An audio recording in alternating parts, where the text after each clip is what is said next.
Okay, we are sitting at 12:17. We've got a lot of people who are here and on time, so I'm going to get started, and I'm sure some others will be joining in. So I am lucky enough to be able to do the introduction today. So first off, everybody, welcome to Exemplify. It is our first of a new monthly webinar series that we are bringing you from Select Path. We are going to be bringing you different experts on a monthly basis that are focused on educating you on physical, mental, and financial wellness. Today, we're really excited to bring you tapping into the connection between nutrition and mental health with Lisa Spriet. Lisa is a registered dietitian and the co-owner of NutriProCan, a company of registered dietitians. Throughout her undergraduate and postgraduate studies at Western and the University of Guelph, Lisa studied biochemistry and genetics, nutraceutical sciences, and nutrition and dietetics. At the same time, she began her career in health and fitness, building a successful personal training business. She proceeded to work in clinics, gyms, and biotechnology and teach nutrition sciences at the Brescia University College. Passionate about driving social change towards nutrition and building her own signature programs, Lisa became one of the founders of Nutrition Professionals of Canada in 2015, now operating as NutriProCan. Lisa is a lecturer, speaker, coach for individuals and group programs, and works with businesses and organizations developing nutrition programming. She thrives on creating partnerships with others in the health and wellness arena. So very excited to pass the microphone over to Lisa so she can take us through this session. Thank you so much for that, Mel. Okay, so I'm going to go through the seminar and we're going to take questions at the end. Just with virtual, it's a little bit easier that way, but please do type in any questions you have. If we don't get to them all, I'm happy to answer people's questions either afterwards or do so by email. So a little bit what we're going through, just a welcome introduction. Mel's already done most of that. Nutrition and mental health, what's the connection, depression, anxiety, stress, a few other things that we'll be talking about. Why should you address nutrition? Some top foods, as well as overtake as of late. And then what are some non-food related habits? So looking at this whole integrated lifestyle that can help with mental health. And then how do you actually make this work, which is really important. So a little bit about me. Mel's already gone through all of those things. I'm also a new mom, so there's Charlie on there. For anybody who logged on early, you heard her fun birth story involving some tainted chicken. She's doing well. I'm doing well. And I will apologize in advance. I still have newborn brain. So sometimes I forget really simple words. All right. In terms of, and I have to talk about this for a second, in terms of what we offer, a lot of people think of, oh, nutrition, dietitian, weight loss. I want to point out that we do weight loss, but so many other things as well, including digestive health, hormonal health, everything from little baby newborns. We have a dietitian who works with adults as well. And we're more than just meal planning, that it's all about coaching, as I had in my bio as well. It's really about that coming up with ways that we can make this our own journey and achieve those health outcomes. All right, so how healthy is your mood? So just starting here before we dive in, to think about this. Are these things that affect you on a daily basis? And then give yourself a time to think about these things. A lot of times we go through the day and we feel this way and we just think it's normal. We don't give ourselves the time to actually acknowledge it. So signs that you might benefit from a mood tune-up, loss of concentration or focus at work, feelings of depression, or just feeling down and not knowing exactly why, or not knowing how to overcome that. Feeling of anxiety. And I mean, anxiety comes and goes. You have a big presentation, you might feel anxious, but this is a generalized anxiety, no matter what really happens. Always feeling stressed. And a big one that we've been seeing, especially since COVID, is that emotional eating. So turning to food to make ourselves feel better. Why does mental health matter? These are some older stats, and sadly, we don't have a lot of newer stats. And I can say definitely we need some, especially after COVID. And I don't think things have gotten a lot better, and probably a little bit worse. But in any given year, 1 in 5 people in Canada will personally, so themselves, experience a mental health problem or illness. It is the leading cause of disability in Canada.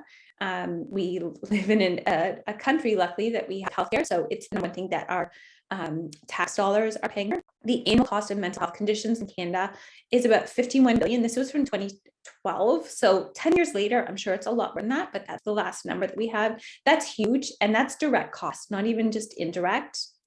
In terms of why this continues to be an issue, there's so many reasons. It's definitely multifactorial, but stigma is number one limitation to treatment. So we still think of it, being depressed very different than we think of hurting our foot or having diabetes. And there's still health. Mental health is health. Why should it matter to you on an individual level? Well, everybody's probably looking for mood, improved productivity at work and at home, increased, and how well you are living is tied to your mental health. And much, much more. You can probably stop and reflect on a few things yourself. So what is good mental health? It's this overarching term that we never really, again, stop and think about what does that mean? Well, mental health or good mental health is not just not being depressed. This is from the World Health Organization, and a state of good mental health is a state of well-being in which the individual realizes his or her own abilities, can cope with the normal stresses of life, can work productively and fruitfully, and is able to make a contribution to his or her community. So again, it's not just the absence of mental health disease. It's all of these things combined. So again, reflect on yourself. Do you feel like you're able to have all of these things? And also I want to point out, there is no health without mental health. It is, again, part of our health. So what does this mean to you? Again, I want you to think about this. Take a moment and think about, how does poor mental health impact you? Impact you personally, but then also impact those around you. And then what would your world look like if good mental health was a thing for you and those around you? How would your world be different? Okay, so we're gonna have a quiz on this figure afterwards. I'm just kidding. This is from World Health Organization article, again, about the intersection of nutrition and the mind. So we know that there's a lot involved here, and we're gonna touch on a lot of these things. So it's not just one thing. It's not just, hey, you need to eat salmon and you're gonna have good mental health. There's a lot of different things that have contributed to the interaction between nutrition and mental health, and a lot of areas that we need to address in order to address that interaction. So societal shifts. So what we're talking about here is everybody going to fast food, it being not the norm to bring your lunch to work, being the norm to just do Uber Eats, things like that, going to the grocery store and trying to check out and there's being candy everywhere. Changes in the typical diet, so that westernization of our diets, food insecurity, genetics, which you can't necessarily change, but we do know how to address through nutritional genomics, your genetics now. Nutrition in the prenatal environment. So anybody who's looking at, for both males and females having babies, your nutrition can affect the mental health of your offspring. Long-term poor nutrition, cortisol depletion. So this is that stressed out all the time, depletes our cortisol levels, energy and glucose, which we'll be talking about, antioxidants we're going to be talking about, and membrane function and neurotransmitter effects. What the heck do those mean? We'll talk about those. So nutrition plays a key role in the treatment and prevention. And we're going to be talking about both the prevention and treatment. That's really important to distinguish between when you're looking at nutrition interventions for such things as depression, anxiety and stress, attention deficit hyperactivity disorder, bipolar disease, schizophrenia, obsessive compulsive disorder, personality disorders, and much, much more. So we know there's a connection between many, many aspects of mental health. If you don't suffer from these, you don't know anybody who does, I also want you to know that it can increase overall mood and satisfaction with life. I think we all want that. Okay, our brain is super duper cool. It's not made out of Play-Doh, but I liked this diagram. So our brain is 1/40th or about 2.5% of our total body weight, but uses about 25% of our energy. So huge, huge, huge energy requirements. You need to feed your brain in order to think properly. Also, it uses 50% of our total oxygen that we breathe in every day and 20% of our total glucose, which we get from carbohydrates, which we'll talk about. Yes, the nasty C word. Essential for brain health. It has over 100 billion neurons. And the thing with these neurons is they are dynamic. So the neurons themselves, the lipids or fats involved in them and their membranes and the proteins within them, they're always being broken down and built up. This very second, we are breaking them down, building new ones, something called neuroplasticity, which doesn't go away as we age.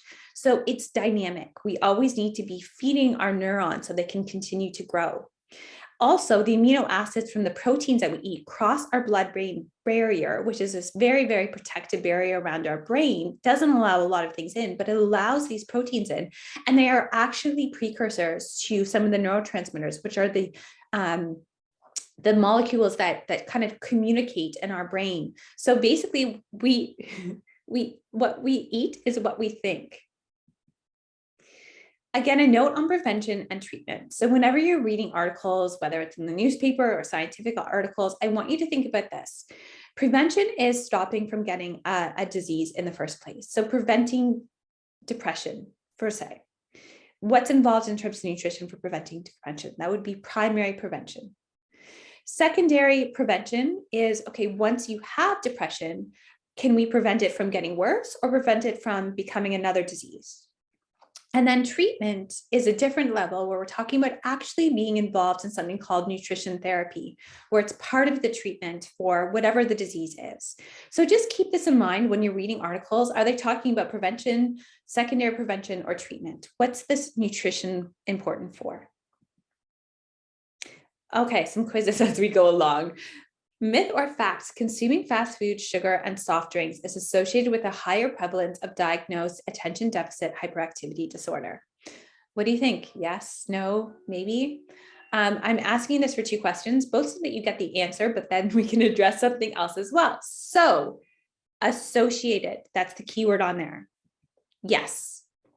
So there is an association. We know this. However, association does not, or correlation does not imply causation.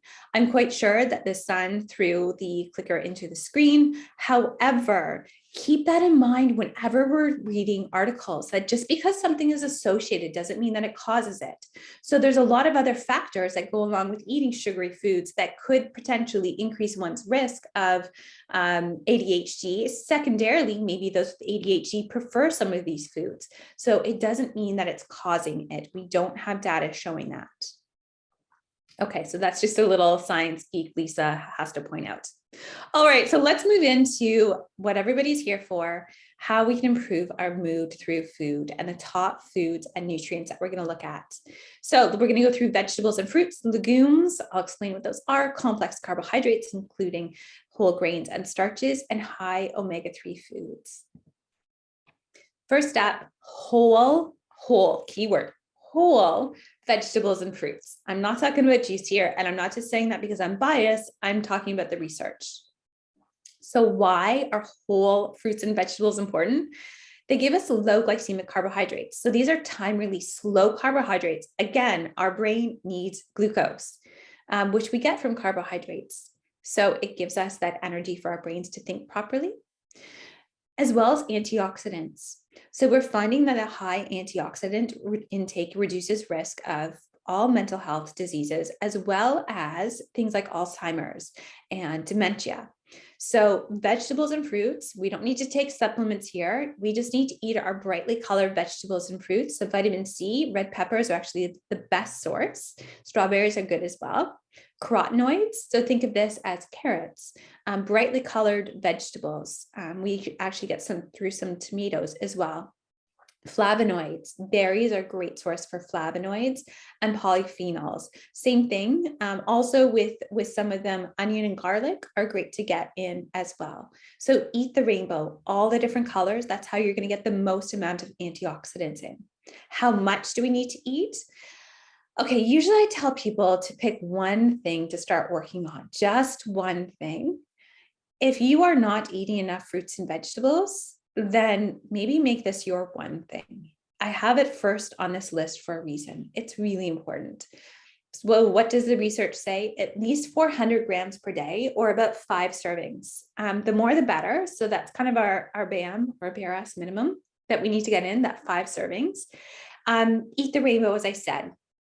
Key ones, when you're going grocery shopping next, pick up some citrus, whether it's oranges, lemon, whatever you like, berries, fresh or frozen this time of year. Frozen's probably best. Leafy greens, kale, spinach. It doesn't matter. Whichever you would like, switch it up. And tomatoes. And even I'm going to say tomato sauce. You'll get some of those carotenoids that way as well. Ketchup, not so much. In terms of vegetable and fruit intake, we also know that it helps with mental well-being, quality of life, sleep, satisfaction, creativity, optimism, self-esteem, stress, nervousness, happiness, anxiety, depression, and much, much more. So that's kind of why I have this as our first to do on our list. Next up, legumes. Super duper important as well. And this is an area that I find a lot of people overlook. They're not just for vegetarians. So what am I talking about here? So these are pulses, things like chickpeas and lentils and black beans, lupini beans, one of my new favorites. Why are they important? Low glycemic carbohydrates. Again, those time-release carbohydrates for our brain to get the energy. They also supply protein, which we are going to be talking about, B vitamins, which we are going to be talking about, and fiber, which we are going to be talking about. These are all essential for our body as well as our brains and reducing the risk and treatment of mental health disorders. They also do have antioxidants. So I didn't mention that in the last slide, but they have a lot of antioxidants. As you can see from the diagram here, there's all different colors. I'm not talking about M&Ms when I say this next statement, but when you look at natural foods, the brightly colored ones, they have the most amount of antioxidants, usually. So when we're talking about beans, we're talking about all different colors as well to consume. Again, not talking about Smarties or M&Ms here. I'm just talking about whole natural foods. We're talking about colors. How much should we be getting in? So what the research shows is about 3/4 of a cup or 3 to 4 times per day. Now, we don't have a lot of clinical evidence that this is the amount to treat mental health, but it does help in the prevention as well, just overall thinking better. I will mention, although some of you are still working from home, to be kind to your housemates or to your office mates. Don't make this your number one thing to start today.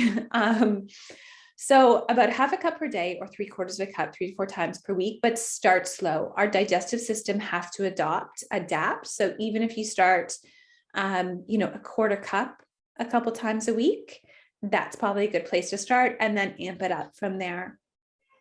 And eat a variety. You can cook them yourself. You can also get them canned. If you're getting them canned, try to get the no salt added or at least rinse them off. Pressure cooking can help to reduce the gas causing compounds that are found in beans as well, if that is an issue for you. But this is a great thing to add to your grocery shopping list. Keep them in your pantry. So easy to add to salads. Complex carbohydrates. So this is a whole group of different foods as opposed to a specific food group. And we've already talked about some sources of complex carbohydrates. So these are these time-release carbohydrates, so they don't spike our blood sugar levels. So we've talked about legumes and pulses and fruits and vegetables, but I want to point out whole grains are a really good source. In terms of fruits and vegetables, our starchier vegetables, so things like our tubers, our sweet potato, those are really good sources as well. I know this is a touchy subject right now, with low carb being the new thing, but if you are looking at addressing mental health with nutrition, low carb is not the way to go. I just answered one of the myth busting questions that you get later on, but maybe you'll forget by then and we'll answer it again. Okay, so why are complex carbohydrates important? They provide that slow release energy to our brain. Again, our brains need carbohydrates. They need glucose. It's time released. Reduces cortisol. So that's that stress hormone. Stress hormone increases our risk, both the depletion and having too high. So we still want to be somewhere just in the middle with cortisol, but having too much, too little increases our risk of almost every mental health disorder, as well as diabetes and cardiovascular disease.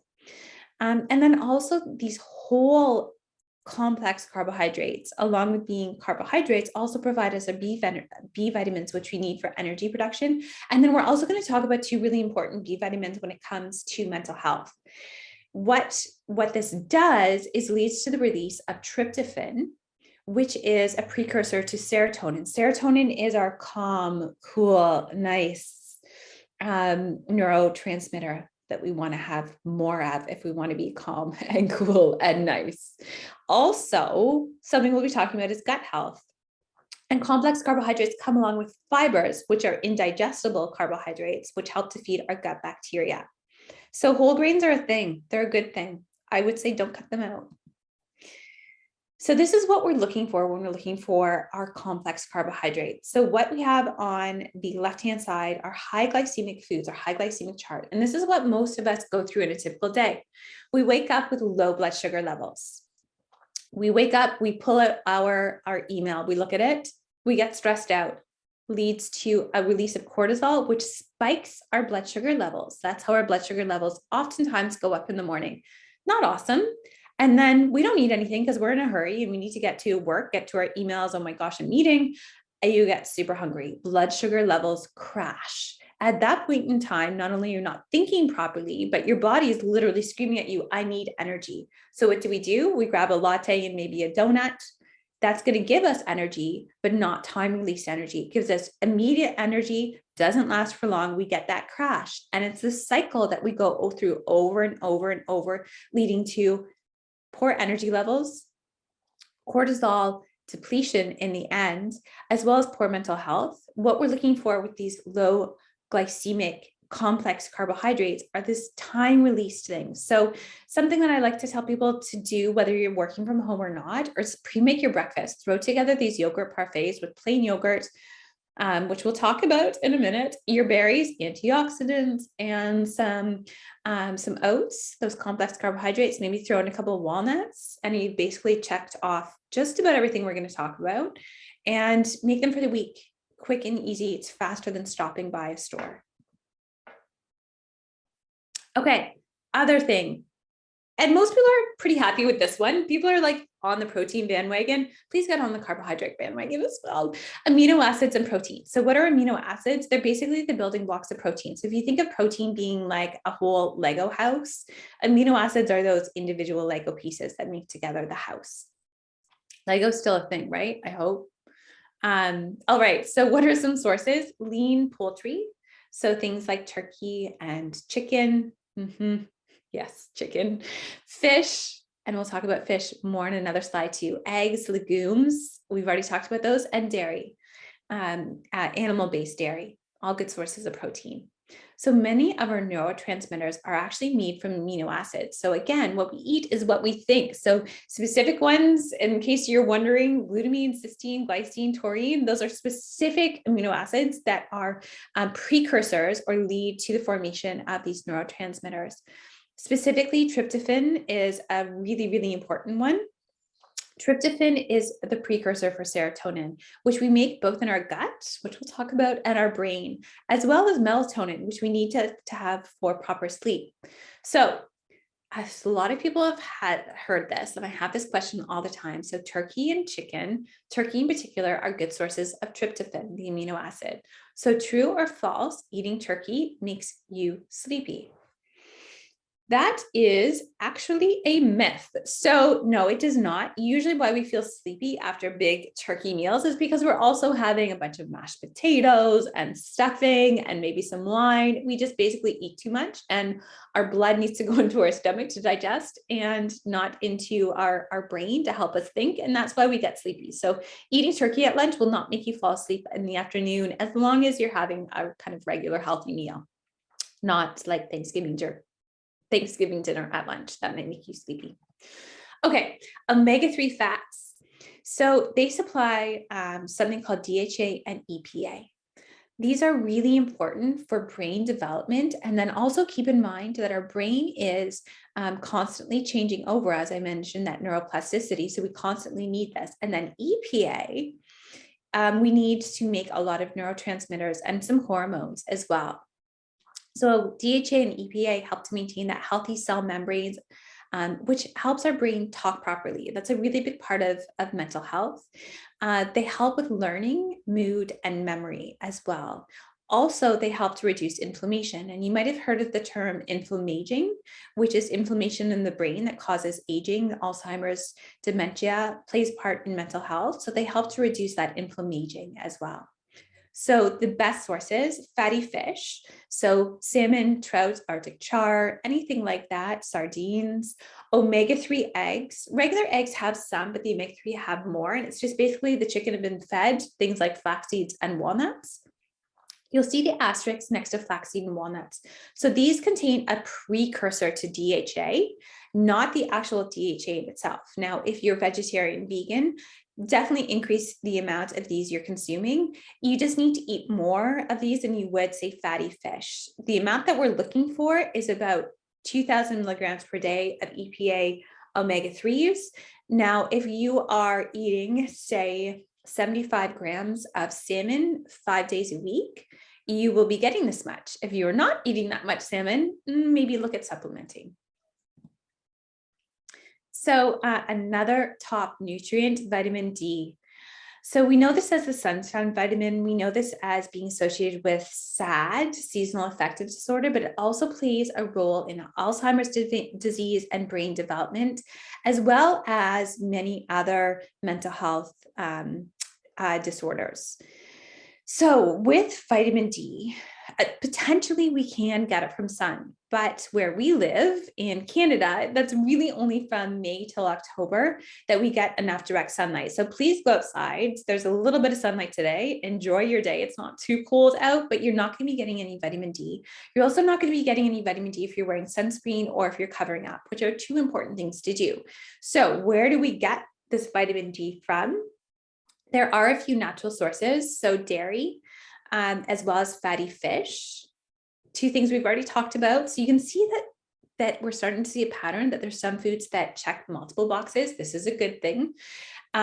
But for most of us, supplementation between 1,000 to 2,000, I'm actually not supposed to say 2,000, I'm supposed to say 1,999, but we'll just say we'll round it up to 2,000 international units per day of vitamin D3.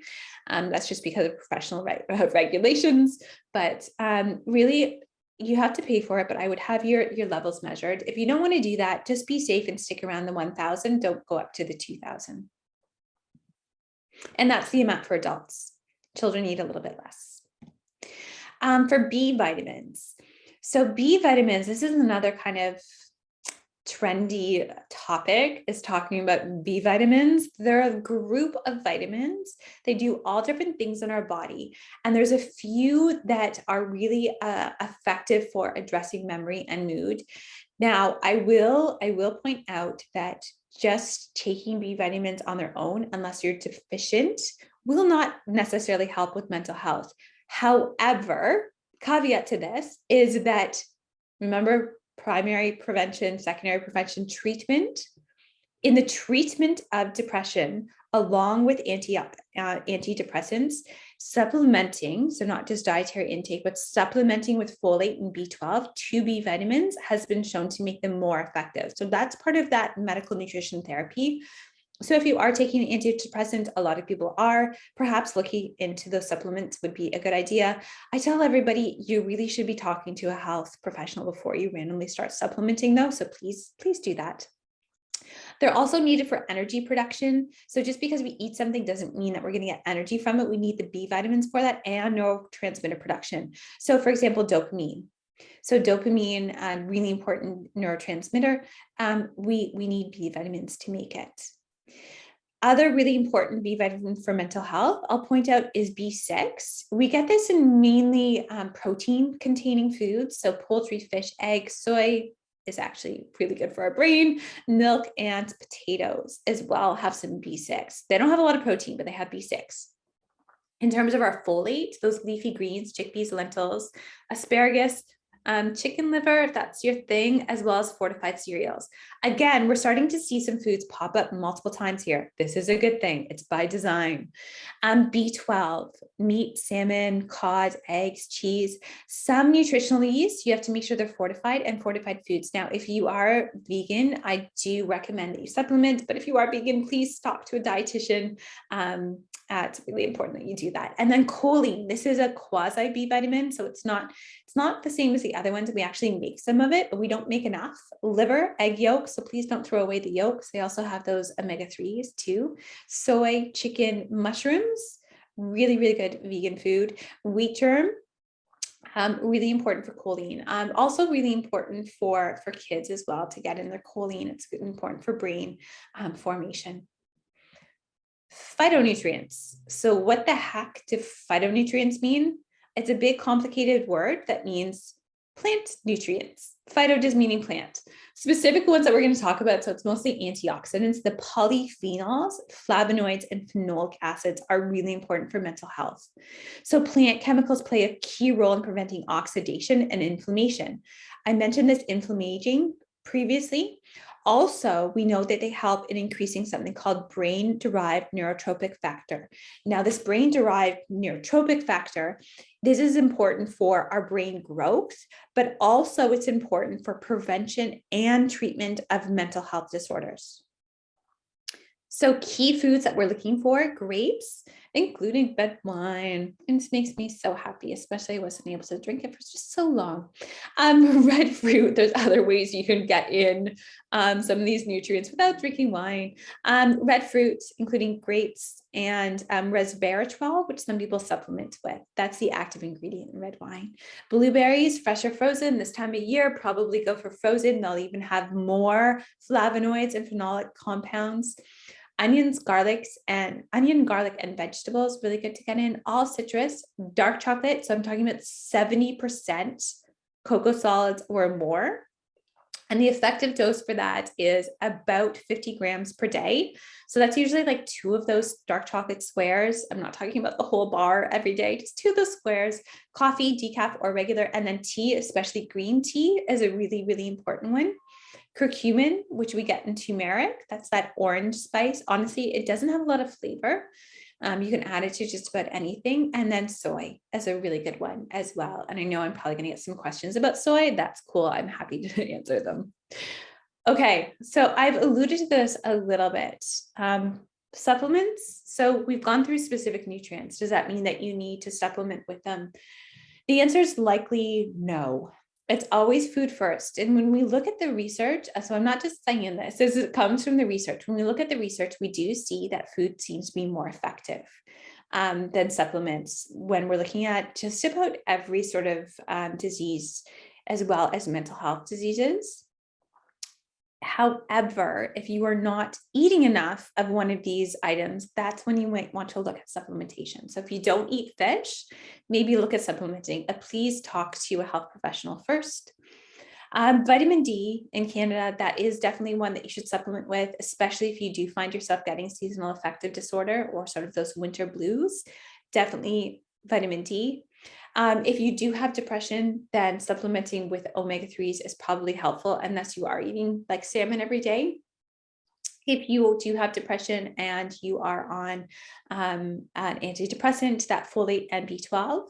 And then I mentioned genetics at the very beginning playing a role in the relationship between nutrition and mental health. We actually have some tests that we can do now. And for those who have a version of something called the MTHFR, you actually need to supplement with folate in order to get in enough for the most part. And then we do see that we have clinical studies with ADHD that sometimes micronutrient supplementation can help. We don't know quite why yet, but it can help. Again, talk to a health professional. Something I love to talk about is gut health. And I am super cheesy. I love dietitian puns and super cheesy comics. So this is one of my favorites. Here's our guts here. You can see all of our intestines and our stomach. I know this sounds crazy, baby, but I feel we have a real connection here, and that's our brain. They say, always trust your gut feelings. There's a reason. It's true. There's a huge relationship between our gut health and our brain health. So there's a complex communication system between our gut and our brain, including hormones and neurotransmitters.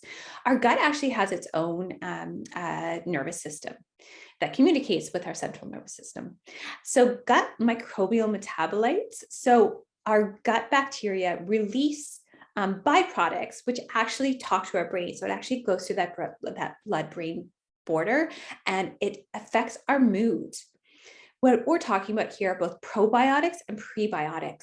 So probiotics are the actual bacteria themselves that we find in things like yogurt and kimchi and supplements that have been shown to improve mood and depressive disorders. We do have clinical studies on these. So it's not just enough having probiotics. We need to also get in these prebiotics, which basically are the food for our probiotics.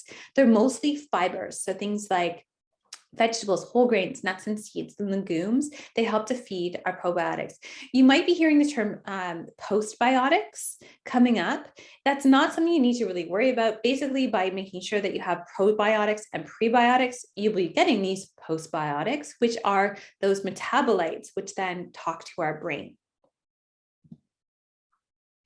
So we've gone through foods that we want to focus on for good mental health. What are some things that we want to stay away from? Now, I'm always kind of looking at the bright side of things, and I'm a really big believer that if we fill our bodies and fill our plates with the good food, we don't need to so much focus on these things that we need to cut out. However, we do have evidence to support that eating these foods do not contribute to good mental health, and that by limiting them, you can improve your mental health.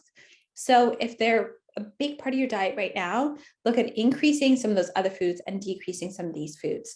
So high sugar foods and refined grains. So yes, we do need carbohydrates for brain health, but not these high sugar foods and not refined grains. So what are refined grains? These are like white bread, a lot of the cereals that we see on shelves, a lot of the crackers that we see on store shelves. So try to limit these, including things that are natural sugars. I mean, everything is natural at some point in time. It came from this earth. The term natural is not regulated. So if something is sweetened with apple juice, our bodies don't know the difference between it being sweetened with apple juice as just plain sugar. Also with these foods, so it's not just that they have high amounts of sugar and refined grains, is that because of the refining process, they're also low in nutrients. So we're missing out on those B vitamins that we're looking for.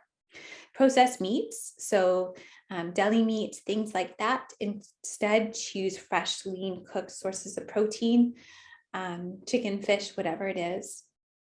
Fried foods, refined oils, so these highly processed oils that we find basically in processed food is where you'd find these refined oils, and high saturated fat foods, which includes coconut. So coconut's not on our healthy fat list, sorry.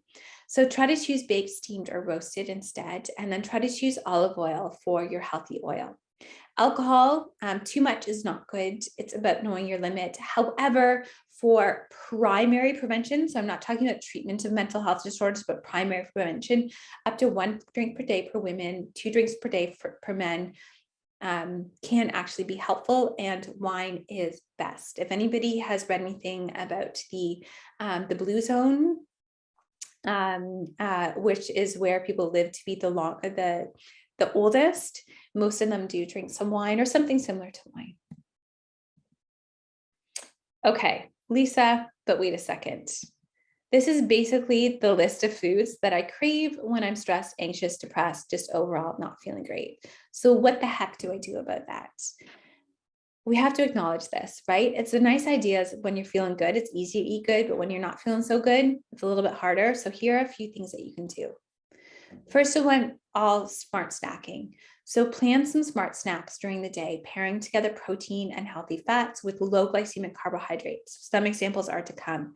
Have these sitting ready, waiting in your fridge. So if you're working from home, working at the office, have them ready to go for those moments of weakness that you need a little bit of an energy boost. Manage your stress food cravings. So make those healthy snack packs. Don't skip meals. Don't do it. Don't let yourself get too hungry. Again, remember that whole cortisol release and blood sugar crash thing. Yeah, it's not good. It's when we're hungry and tired that things go wrong.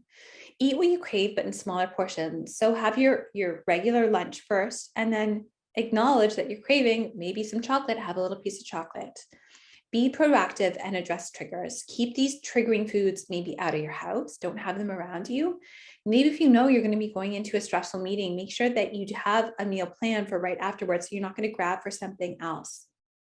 Make a list of things that you can do instead of eating. So when that stress eating hits, do some meditation, do some yoga, go for a walk. Even 2 to 5 minutes of this, it's amazing how it changes your brain. All of these things are also associated with good mental health.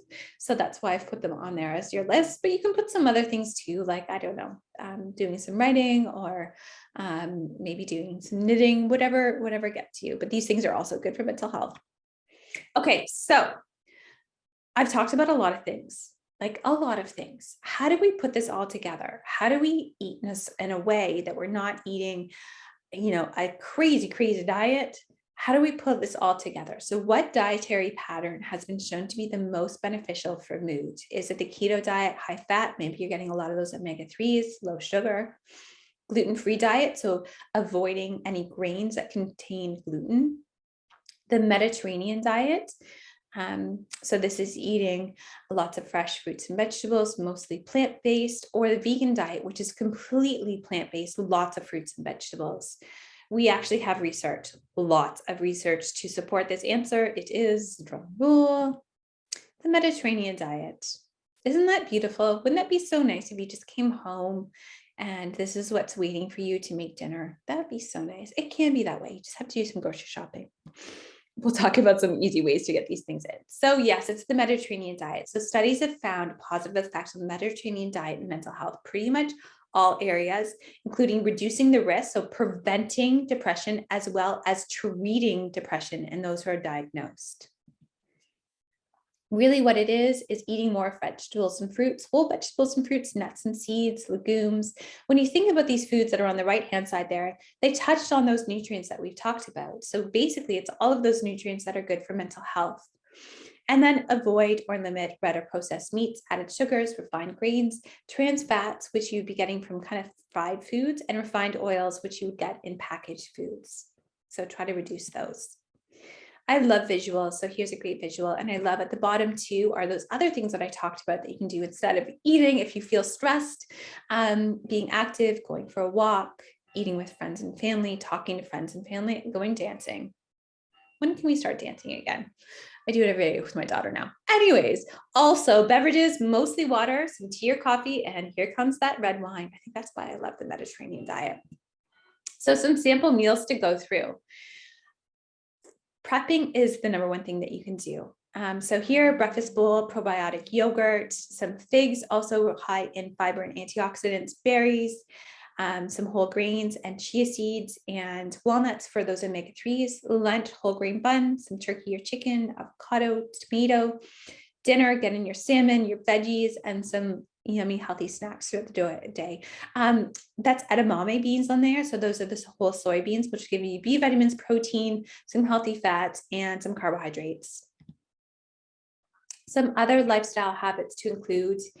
So again, we have to make sure that it's all encompassing, be active, get enough sleep, cut down on caffeine. So a whole list of things we need to work on. Start small, pick one or two things to start working on, maybe not all of these things all at once. So how do you actually make this work? So start with small achievable goals. Again, pick one or two things that I talked about today. Maybe increase your veggies at dinner tonight, go for a walk at lunch well, maybe not today, tomorrow. Start with something small and be consistent. Once you've nailed that one thing, then move on to something else, but really nail those small goals first. Make a plan and do some prep. On the weekend, sit down, plan out your meals and snacks, do some prep work, set aside the time. It's the only way you're going to make this happen. We all think we have more time when we're working from home, but we don't. You have to do the planning and prep. Engage others. So talk to family, talk to coworkers, get onto online communities, share the meals that you're having. It's one thing that Mel and I like to do. We talk food, big surprise, I know, and speak up. If you need help, reach out. So how do you make this work at work? Whether works at home or in the office, speak up about your health benefits and use your benefits. Everybody, open your benefit package today, log on, see what benefits you have, use them, see if you have a dietitian or psychology, use those benefits. Find a healthier restaurant or cater for lunch meetings, if we do that again, offer healthier snacks in the break room, take a lunch break. Everybody, even if you're working from home, take a lunch break. Even just a few minutes to eat your lunch, go for a little walk, you can do it. Schedule time in a meeting to address mental health. Make it priority, as Select Path is kind of doing, and share some recipes. Sharing is caring. So key takeaways, there's a strong link between mental health and the food choices we make, both immediate and chronic benefits. So start working now, but it needs to be maintainable. Think about that as we go. Start increasing key foods and decreasing foods to avoid. It's not all or none. And then there's multiple approaches. So really it's about finding what's right for you, both on an individual and organizational level. But the key is to start somewhere. Okay, so that's it for me. I think I've left a little bit of time for those who have to log off now. Thanks for joining.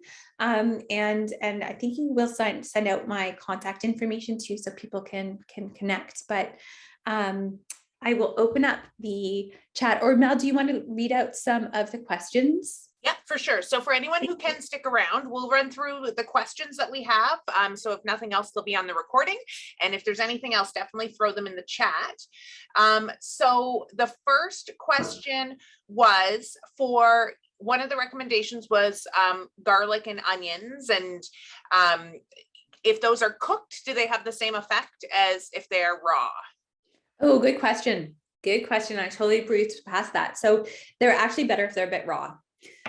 For multiple reasons, including the chemicals that are good for mental health. Now, that doesn't mean that you need to nosh on raw garlic. What I would say is that if you're better with it cooked, just lightly saute it. So don't put it in the beginning of the cooking. Same with onion. Raw is best. And the more finely you can mince them, the more benefit you will get from them as well, which I know is something weird to say, but research has supported that. So you will get some benefit from cooked, but raw is better. Awesome. Oh, it's your favorite question. What are your thoughts on intermittent fasting versus grazing all day? Yay. Okay, so this needs to be very individual. Sorry? Grazing with healthy food. Grazing with healthy food. So this does need to be individually based. Okay. So it's not an all or none. There's one right answer to this.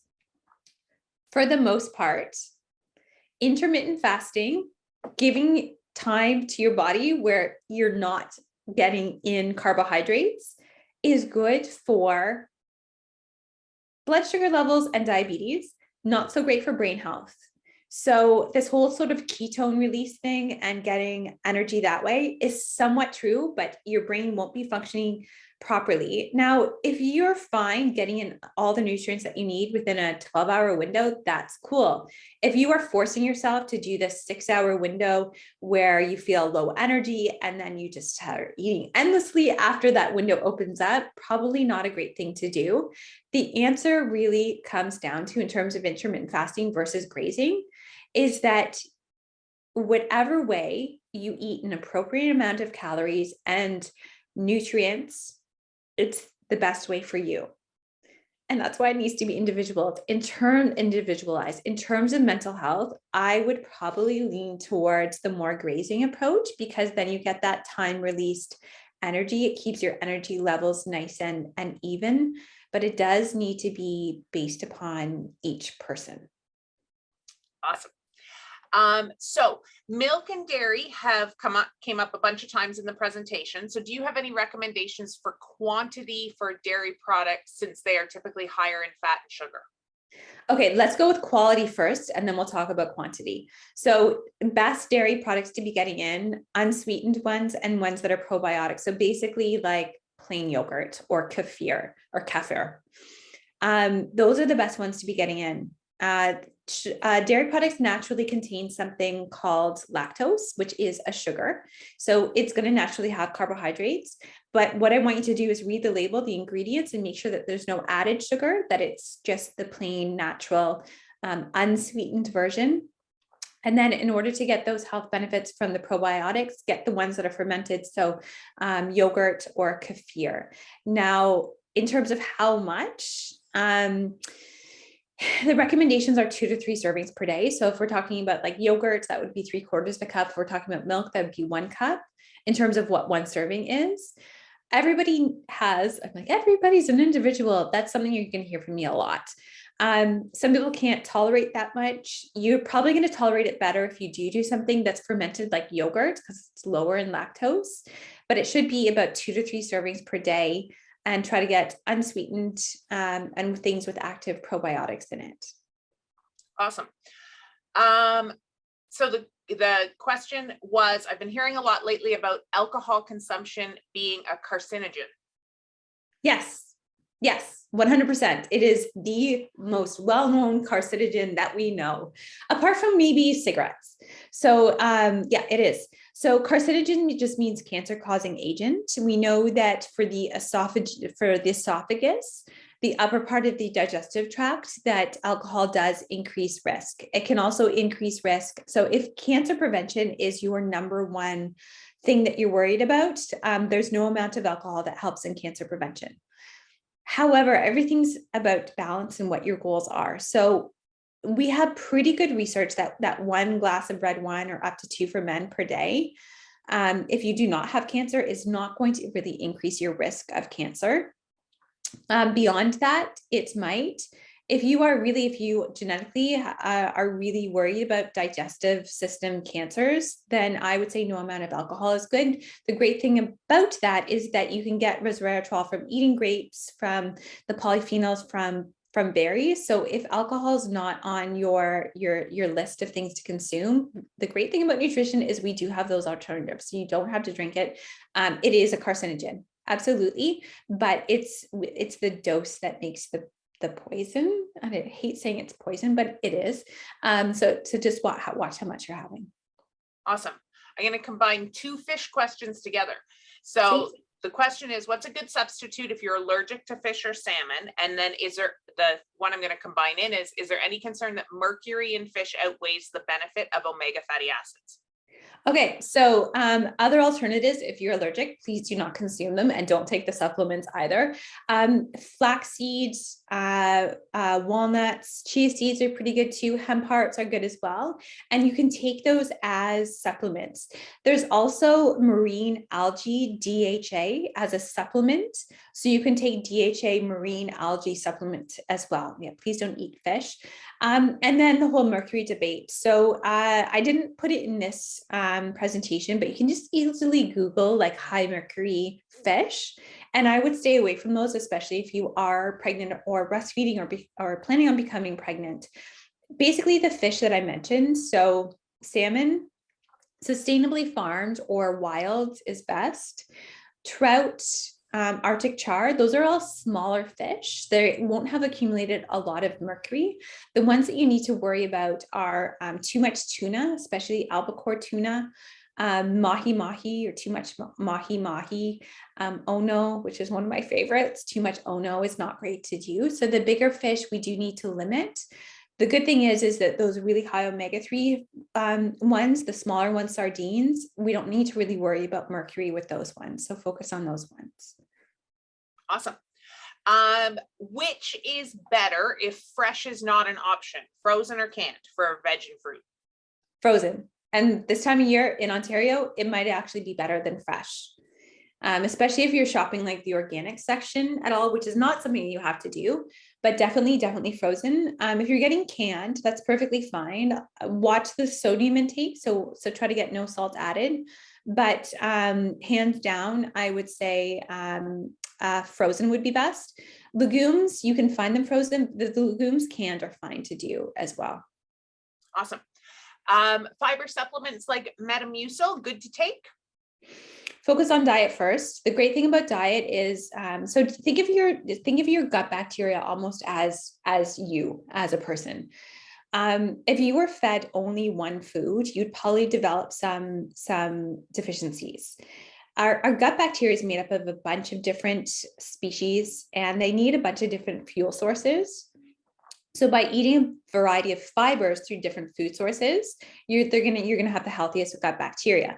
Metamucil is one specific fiber, so it will help to feed your gut bacteria. However, it's like having a kind of deficient diet. So if you're not getting enough fiber, go for it. It might help reduce your heart disease risk as well.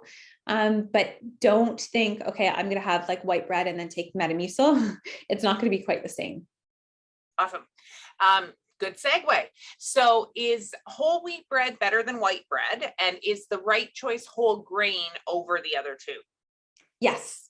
So when we're looking at bread, you want to get 100% whole grain, whole, whatever it is, wheat, rye, oats, bread, whatever it is, that's different than whole wheat, and it's much better than white as well. So whole wheat doesn't mean that it's necessarily the whole grain, and it could be a mix of white flour and whole grain flour, where 100% whole grain, whole wheat, rye, whatever it is what we want to look for.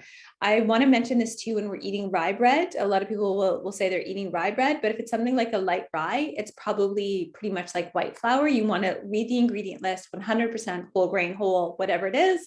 And that's the fiber content and the B vitamin content that you'll be getting, and the magnesium content, which doesn't totally tie into mental health, but it's still important that you'll get from the whole grains.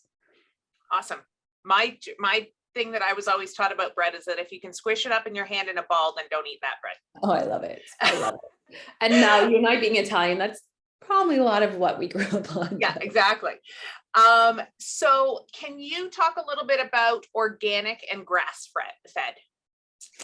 When it comes to meats, I'm assuming based on, I'm going to guess with labels, but if, and sort of how they fall into the different categories, but I could be misinterpreting that. Sure. So organic in Canada is actually a regulated term. Grass-fed is not.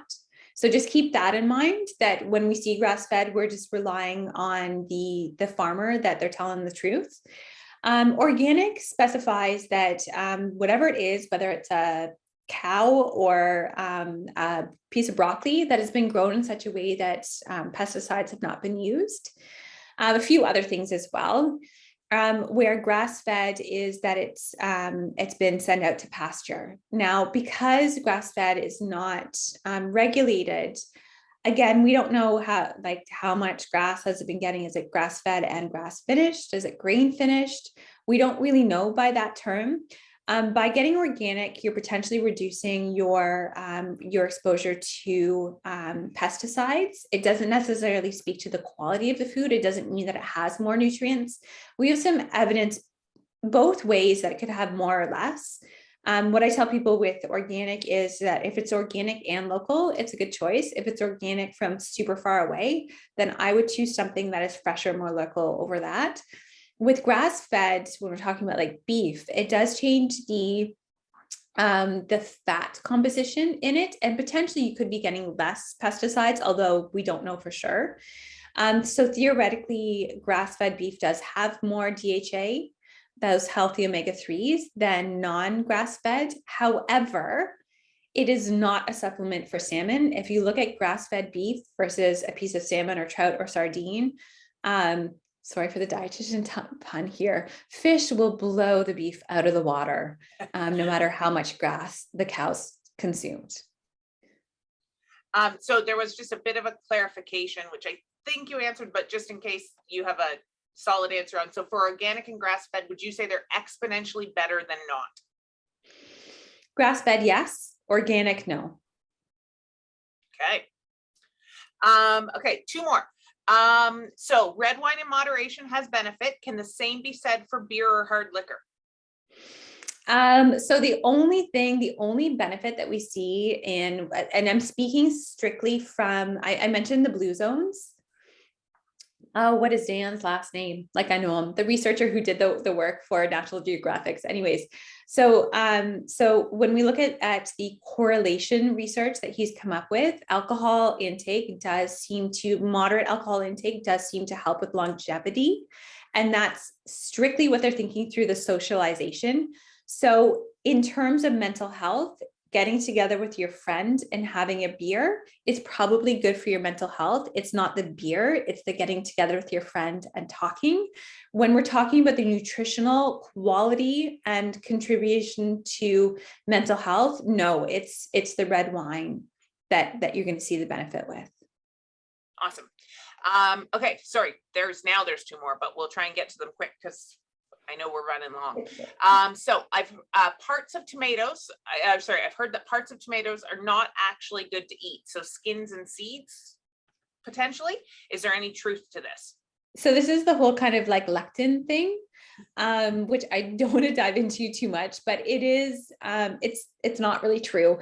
And the lycopene is actually which is the polyphenol. It's one of the antioxidants anyways. It's most highly concentrated in the skin of tomatoes. So I don't want people cutting off the skin. And for that reason, cherry tomatoes would be getting more lycopene than the bigger tomatoes because of the surface area. The seeds, and this goes for seeds in just about anything, is that they do have some what's called like anti-nutrients in them. However, you'd have to like eat like just a bunch of tomato, like a whole dish of tomato seeds to see any effect of that. So eating a tomato and having a few seeds, perfectly fine to do. If you have digestive issues, for some people who would say have Crohn's colitis, they can't have tomato seeds. They can't have some skins sometime in the active phase. But for regular people, good digestion, there's actually health benefits to both. So I would say keep consuming them. Maybe just don't eat a whole like bowl of just tomato seeds though. And final question, should a healthy diet include some beef? Individual based upon your genetics is my answer to that. I'm sorry. There's some people who do need the iron from it. And there's some people who even the amounts of iron in there are too high and can cause liver damage. And then same goes with the saturated fat content. For some people, not good. For some people, it's perfectly fine to do. However, having like one serving a week of grass-fed, not heavily barbecued, not cured beef, I think would be probably perfectly healthy for everybody, especially if you're having some vegetables with it. Awesome. Okay, that covers off all of our questions. I just want to say thank you to you, Lisa, for presenting for us today. The comments have been absolutely incredible about the knowledge that people gained from the presentation. So thank you for being such a great presenter for our first Exemplify. For those who are still on and for anybody watching the recording, we are going to email the recording out to everybody who was registered. And Lisa's also got some additional information that will follow along with that. And obviously, if you have more questions, that information will have how you can reach out to NutriProCan. And for everybody who has joined us, hopefully we will see you next month. Next month, we are excited to present Finding Joy Amidst the Chaos. So Megan Jensen from Employee Wellness Solutions will be presenting on that topic for us. So thanks everybody for attending, and hopefully we'll see you next month. Thanks, Mel. This is awesome. And thanks everybody for attending.